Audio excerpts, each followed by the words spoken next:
You landed with $400 and a suitcase. You step off the bus and the city hits you like a wall. Not welcome, not hostile, just indifferent. And somehow, indifference is worse. You have an address written on your phone, a contact you met online, a room you paid 2 months for without seeing it first. The street smells like diesel and fried dough. Nobody looks at you. Then everybody looks at you. You're the only one who looks like you. You find the building. 4th floor. No elevator. The landlord opens the door, looks you up and down, says something you don't fully understand, and hands you a key. The room is smaller than your closet back home. 1 window, 1 bulb, a mattress with a stain. You decide not to think about. You sit on the edge of it. You check your phone. No signal. You have $400, a suitcase, and tomorrow you need to figure out how to eat. The city teaches you its first lesson. The first week, you get rejected 9 times. Job applications, apartments, a SIM card, a bank account. They look at your passport. Then they look at you. Then they say no. Not rudely, just firmly. Like you're a door that doesn't fit the frame. You learn fast. You stop wearing your good shoes. You stop making eye contact too early. You learn the 3 words in their language that make people soften. Please, sorry, thank you. And you use them like currency.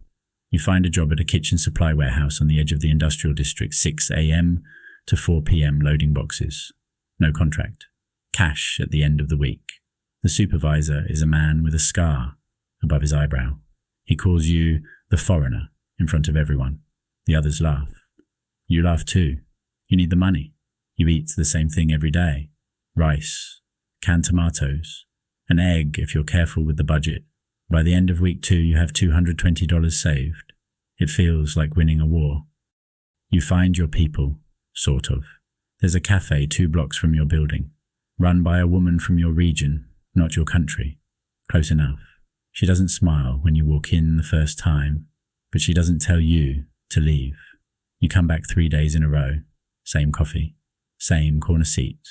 On the 4th day, she sits across from you. She says, "You're not going to last here if you stay invisible." She introduces you to her network, other foreigners, other outsiders, a community that exists in the cracks of the city, in the back rooms of restaurants, in group chats, in the parking lots of mosques and churches, that official maps don't show. These people know things the city doesn't want you to know, which landlords take cash and don't ask questions, which streets you don't walk after midnight, which police officers are fair, and which ones see a foreign face and see a target.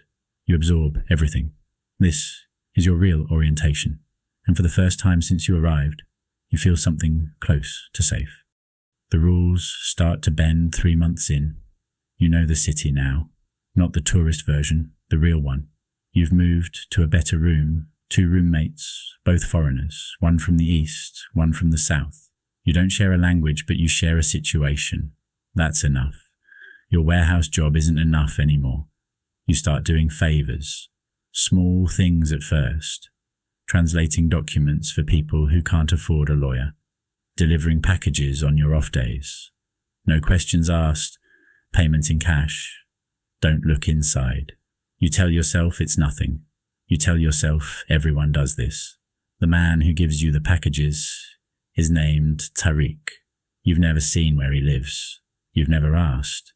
He texts you coordinates. You show up. You deliver. You get paid. 1 delivery is $180. That's 3 days of warehouse work for 40 minutes of riding a bike. The math changes you before you even realize it. You stop being invisible. That's the problem.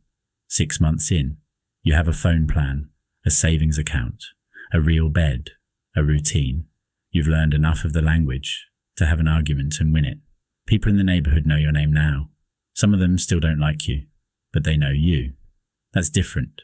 That's power. The quiet kind. You start helping others who just arrived. The new ones. The ones with the suitcase and the wide eyes. You remember exactly what that felt like. You give them the information, the real kind, the kind nobody official will give them. And here's where things get complicated. because now you're connected to Tariq's network, to the cafe woman's network, to the underground economy that keeps 100 families fed in this city. You're not a cog anymore.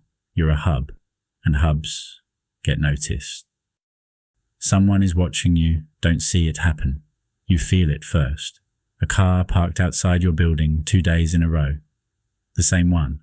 A colour so ordinary, it's almost a choice. Then a man at the cafe. New face, sitting too still, listening too carefully to a conversation that isn't interesting enough to listen to. Tariq goes quiet for a week. His texts stop. The coordinates stop coming. You ask around carefully. Nobody knows anything, or nobody wants to say anything, which in this city is the same thing. The cafe woman calls you one evening. She says, "Be boring for a while." You ask her what that means. She says, "You know what it means." You do. You go back to the warehouse, back to the boxes, back to the rice and the canned tomatoes. You delete contact threads. You change your route to work every morning. You don't go to the cafe for 2 weeks. At night, you lie in the dark and you go through every decision you've made for the past 3 months. You think about the packages. You think about what might have been inside them. The city shows you its teeth. Tariq surfaces, not with a text. He shows up at your building, 11 p.m., knocks like he's been there before even though he hasn't. You open the door. He looks different, thinner, eyes working overtime. He says he needs a favor, not a delivery this time, something bigger. He needs a name passed to a contact, a meeting, arranged. Nothing physical, just words. He says it's the last one. They always say it's the last one.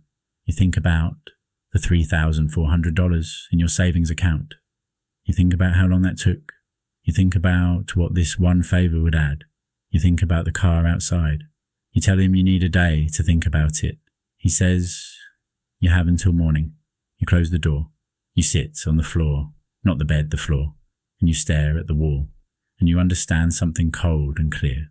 You are no longer just a foreigner surviving in a difficult city.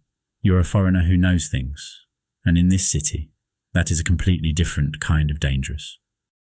What loyalty costs. You call the cafe woman. She picks up on the first ring like she was already awake, like she was waiting. You tell her about Tariq, about the favor, about the car outside. She's quiet for a long time. Then she says, 2 of the people who came through this network last year are not in this city anymore. You ask if they left. She says, they didn't leave. You sit with that. She tells you there's a choice. There's always been a choice.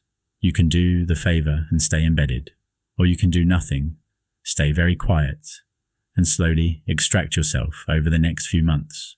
Extraction means losing the network, losing the income, going back to invisible. But visible in this city might now mean something worse than struggling. Morning comes. You have an answer for Tariq. The foreigner decides. You open the door. He's there, same coat, same eyes. You look at him for a moment without speaking. Then you hand him back every number he ever gave you. Print it out. Hand it back.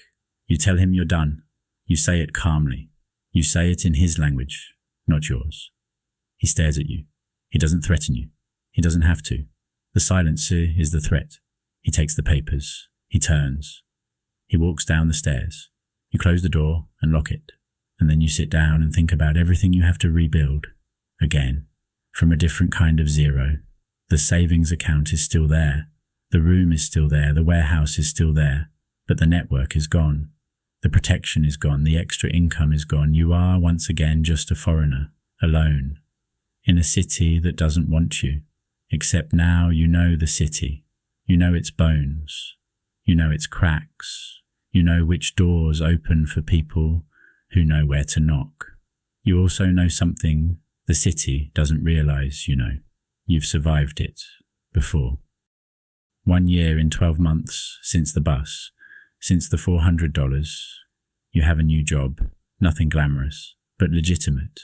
A small logistics firm run by a man who doesn't care where you're from as long as you show up.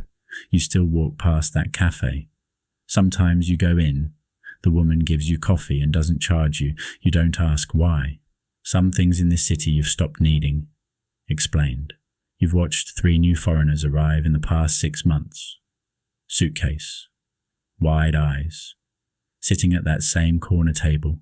You remember the feeling exactly. Sometimes you sit across from them. You don't give speeches. You don't warn them about everything. That would be useless. You just say what the cafe woman once said to you. You're not going to last here if you stay invisible. And then you let the city teach them the rest, because that's what it does. To everyone, equally.